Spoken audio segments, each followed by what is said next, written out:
cette entreprise publique à caractère technique du ministère de Mines sera chapeautée par l'honorable Crispin Mbindoulé comme président du conseil d'administration. Gaël Devia, témoin de l'événement.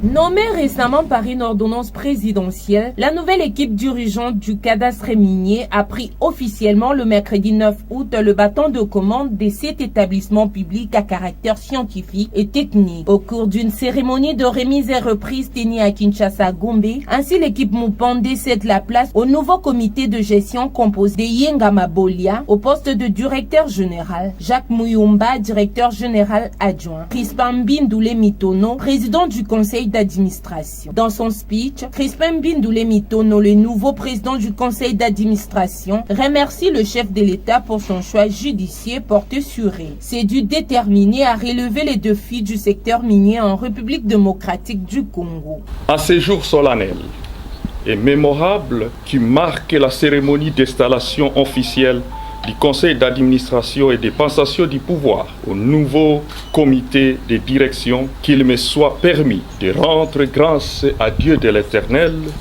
Dieu de nos ancêtres, le Tout-Puissant, Maître des temps et des circonstances. J'adresse également les hommages le plus déférents à son Excellence Monsieur le Président de la République, chef de l'État, Félix Antoine Tshisekedi Tshilombo, qui a bien voulu nous confier la grande charge de présider à la destinée du conseil d'administration du cadastre minier qu'a mis en sigle. Ensuite, il a mis un accent sur sa vocation de servir au lieu de se servir. Ainsi étant, le conseil d'administration donnera des orientations claires à vue d'augmenter la part du cadastre minier dans la mobilisation des recettes au profit du budget national du gouvernement.